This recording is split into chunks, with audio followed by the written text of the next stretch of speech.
Hi hello കൂട്ടുകാരെ, എല്ലാ കൂട്ടുകാർക്കും ചെമ്പനീർ പൂവിൻ്റെ നാളത്തെ പ്രൊമോ റിവ്യൂലേക്ക് സ്വാഗതം.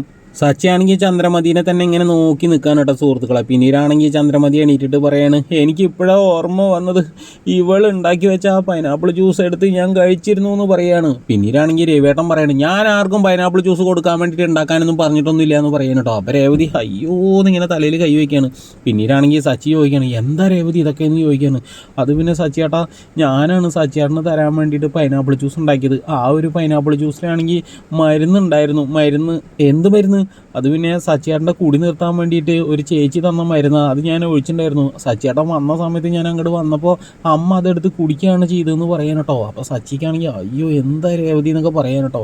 പിന്നീടാണെങ്കിൽ നമ്മുടെ സച്ചിയാണെങ്കിൽ ആകെ മൊത്തം ധർമ്മസങ്കടത്തിലായിട്ട് സിറ്റ് ഔട്ടിൽ രേവതിയുടെ മടിയിൽ കിടന്നിട്ട് കരഞ്ഞുകൊണ്ട് പറയുകയാണ്, രേവതി ഞാൻ കുടിച്ചിട്ടില്ല രേവതി, നീയെങ്കിലും എന്നെ ഒന്ന് വിശ്വസിക്കുക രേവതി എന്ന് പറഞ്ഞിട്ട് ഇങ്ങനെ കരഞ്ഞ് പറയാൻ കേട്ടോ. അപ്പോൾ രേവതിയാണെങ്കിൽ സച്ചിയുടെ തലയിൽ ഇങ്ങനെ തലോടിയിട്ട് പറയുകയാണ്, സച്ചിയേട്ടാ എനിക്ക് സച്ചിയേട്ടന് വിശ്വാസമാണ് സച്ചിയേട്ടാ, സച്ചിയേട്ടൻ വിഷമിക്കാതിരിക്കുന്നൊക്കെ പറഞ്ഞ് ഇങ്ങനെ ആശ്വസിപ്പിക്കുകയാണ്. അപ്പോൾ എല്ലാ കൂട്ടുകാർക്കും ഈ ഒരു പ്രൊമോ റിവ്യൂ ഇഷ്ടമായിട്ടുണ്ടെങ്കിൽ ഒന്ന് ലൈക്ക് അടിച്ചും സബ്സ്ക്രൈബ് ചെയ്തൊന്ന് സപ്പോർട്ട് ചെയ്യണം കൂട്ടുകാരെ. ആരും ലൈക്ക് അടിക്കണില്ല, എല്ലാവരും ഒന്ന് സപ്പോർട്ട് ചെയ്യും കൂട്ടുകാരെ.